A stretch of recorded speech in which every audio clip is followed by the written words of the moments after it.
It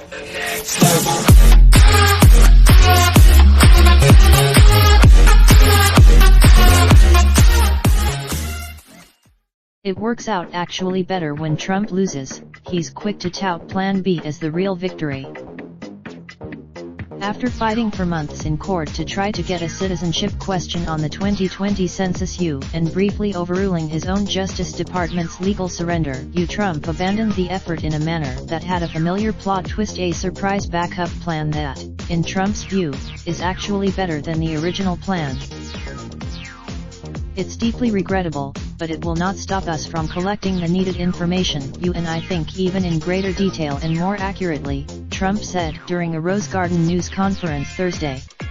Ultimately, it's part of a pattern that Trump has developed during a presidency in which many of his most hard-fought battles have ended in defeat or awkward pivots to secondary options. Ever the brand strategist, Trump rarely gives up quietly, instead preferring to invite the cameras in and make the case that his losses are actually unexpected victories.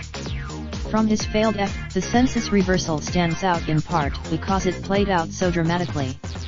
After amid conservative backlash, Trump intervened and instructed the Justice Department to reverse its surrender. As recently as, in the end, he decided to sign an executive order instructing federal agencies to provide information to the Commerce Department about the number of citizens and non-citizens in the country, while leaving the question off the decennial survey.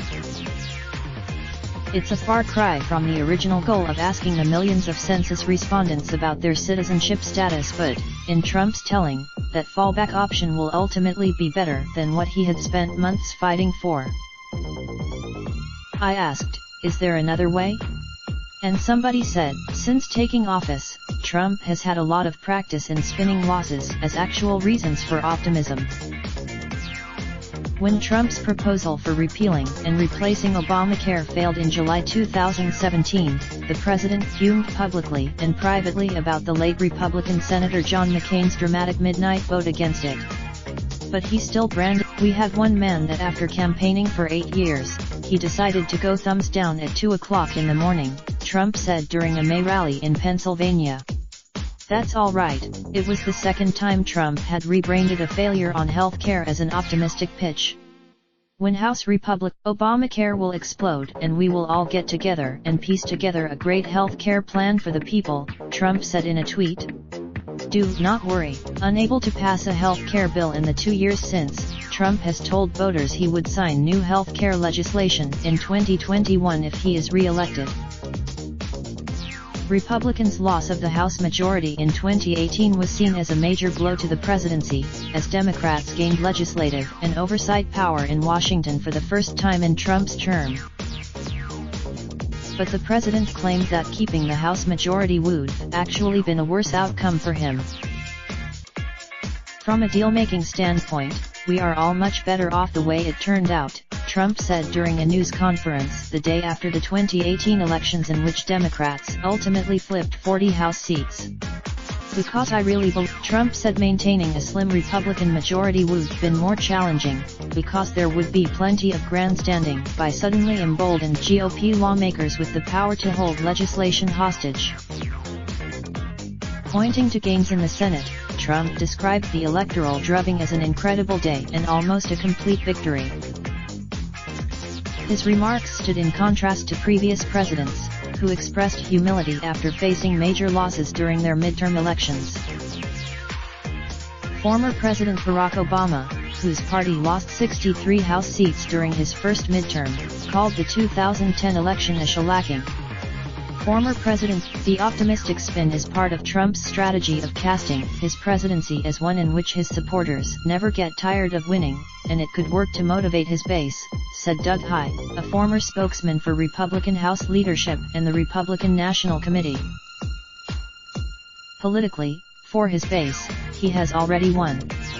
When Trump traveled to Hanoi to meet with North Korean leader Kim Jong-un in February, he left the negotiations with no agreement on denuclearization, falling short of the goal he had set for the summit.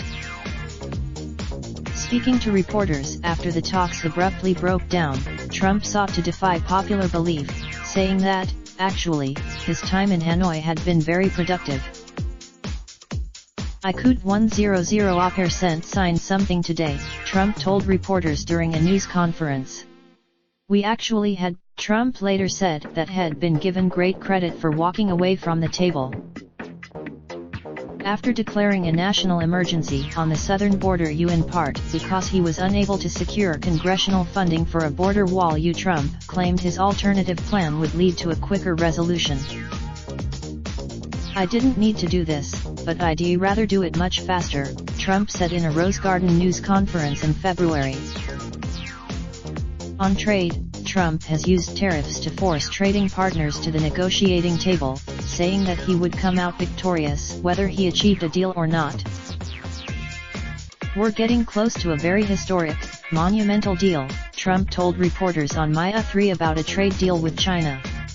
And if it doesn't happen, when the deal fell through days later, Trump said that the tariffs were ultimately a better alternative. Tariffs will make our country much stronger, not weaker, Trump said on Twitter on May 10. Just sit back and Trump's loss of the popular vote during 2016 has also gotten revisionist treatment by the president. Trump, who previously called the Electoral College a total sham, has said that his Electoral College victory was actually more difficult than winning the popular vote.